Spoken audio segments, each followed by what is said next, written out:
Kan sering terjadi ada anak membuli anak yang satu, ada sampai yang menimbulkan korban banyak sekali itu.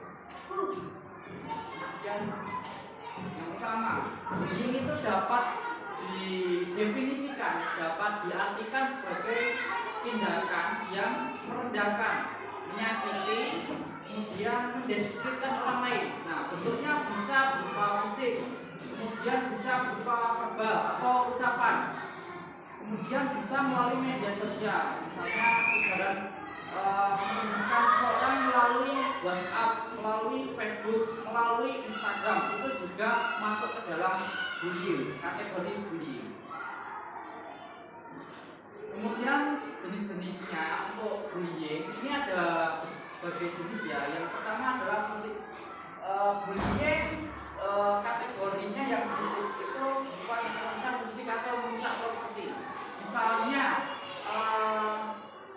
Misalnya seperti kalau fisik itu langsung ke korbannya. Kemudian kalau untuk merusak properti, misal anak tersebut memiliki buku terus dibully, bukunya dicobek, seperti itu juga termasuk salah satu bullying. Kemudian ada verbal atau penghinaan atau ejekan, itu menggunakan kata-kata, misal menyebutkan bapaknya gini, kerjanya gini, itu juga termasuk salah satu bullying. Terus pendek, apa seperti itu juga termasuk bullying.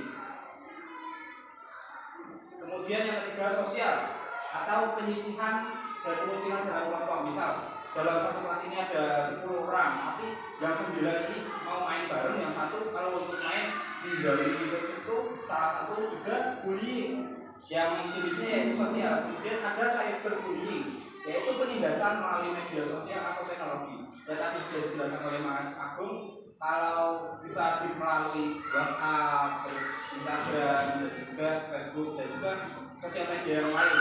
Bisa penghubungan lewat sosial media atau melalui cyber.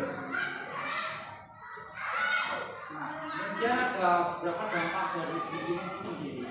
Untuk dampak dari fisik, secara fisik itu pastinya menimbulkan cedera dari korban yang dibully. Bisa cedera fisik, bisa lebam, luka, bahkan efek paling buruknya bisa menimbulkan korban jiwa dari si korban. Kemudian dari dampak emosional, si korban yang dibully itu pastinya stres, depresi, dan cemas. Kemudian untuk dampak dari sisi akademiknya si yang terbully itu pastinya karena dia merasa depresi, stres, bisa menimbulkan penurunan kinerja pada waktu mengerjakan di sekolah, atau dia jadi jarang masuk karena takut dibully oleh temannya. Kemudian yang kedua yaitu penyebab bullying. Yang pertama itu ada ketidaksetaraan kekuatan, yaitu misalnya ada dua anak, yang satu memiliki badannya besar, tinggi, yang satu kecil. Kemudian yang kecil ini selalu ditindas, selalu disuruh, selalu dibully, itu termasuk penyebab bullying. Kemudian ada kurangnya pendidikan. Misal si A ini memang pandai, tapi dengan kepandaiannya dia menjadi sombong, kemudian merendahkan yang lain, itu juga termasuk bullying. Lalu yang ketiga, model perilaku negatif. Anak-anak ini dapat meniru perilaku negatif yang mereka lihat di lingkungan mereka. Di lingkungan mereka itu terkenal dengan mungkin walaupun bercanda tapi memukul, seperti itu mereka akan meniru. Jadi mereka pikir itu hal yang biasa, ternyata itu hal yang negatif, sehingga menyebabkan mereka lakukan di sekolah, dan itu termasuk dalam bullying. Kemudian ada berbagai pencegahan dari bullying itu.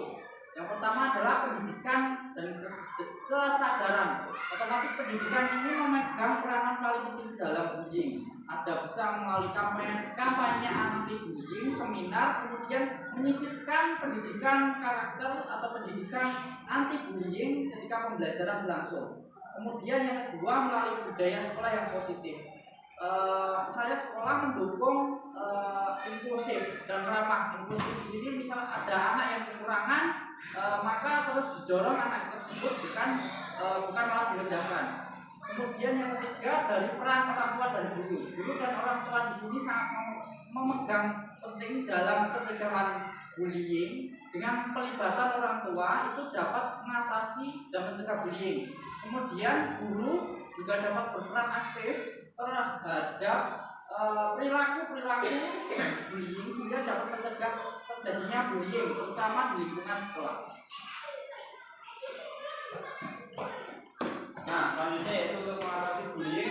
Yang pertama ada pentingnya melaporkan, yaitu ketika anak kita ada insiden bullying di sekolahan atau dimanapun, ketika anak ini menjadi korban, kita bisa mendorong agar anak tersebut, maksudnya mendorong itu memberitahu atau mengajak agar korban atau anak tersebut bisa melaporkan itu kepada guru atau kepada orang tua. Kita sebagai guru bisa mengajarkan kepada anak, kalau temanmu diginiin, kalian bisa lapor ke bapak ibu guru atau seperti apa. Kemudian intervensi sosial dan psikologis, yaitu mengajarkan keterampilan sosial dan emosional untuk mengatasi bullying. Jadi kalau ketika anak tersebut memiliki emosi yang atau psikologis yang kurang stabil, itu bisa mengakibatkan juga bullying. Maka dari itu perlunya adanya kita sebagai guru memiliki keterampilan sosial, bagaimana cara untuk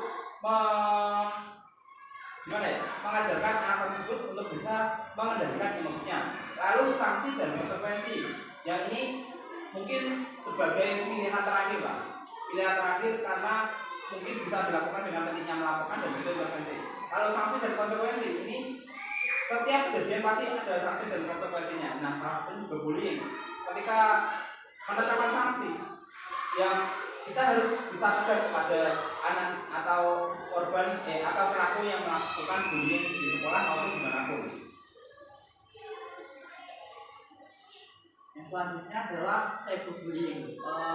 Dari kata cyber atau dunia maya, berarti cyberbullying, berarti bully, membuli yang dilakukan di dunia maya atau perundungan cyber.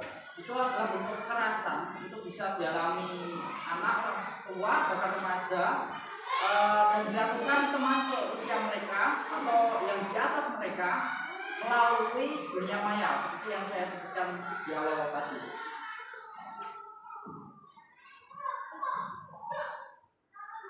Nah, untuk hal yang perlu diperhatikan, yaitu yang pertama ada resiko dan dampaknya. Ketika terjadinya bullying, yang pertama ada resiko dan dampak, yaitu kesadaran terhadap resiko cyberbullying dan cara melindunginya.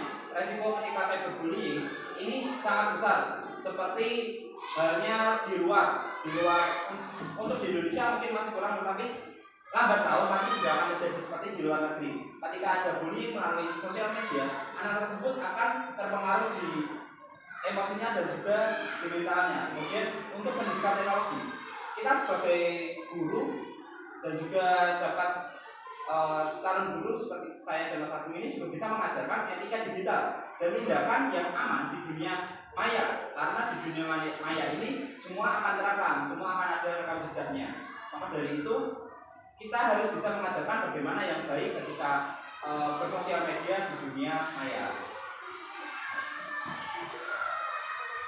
Nah, kesimpulan dari yang saya paparkan dengan Mas tadi adalah bullying itu bisa merugikan semua pihak dan kita semua bisa memiliki peran dalam pencegahannya. Kemudian bersama-sama bisa menciptakan lingkungan yang aman, positif, dan bebas dari bullying itu sendiri.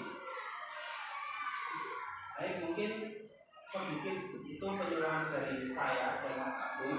Apabila ada kesalahan dalam pengucapan atau Mas juga, pasti kami sebagai manusia masih ada salahnya. Kami minta maaf yang sebesar-besarnya kepada bapak-bapak ibu. Terima kasih bapak-bapak ibu guru SD dari 2 yang saya hormati sudah menyempatkan waktu untuk menghadiri penyuluhan tentang bullying pada hari ini dari Universitas Glasgow. Sekian, kami tutup.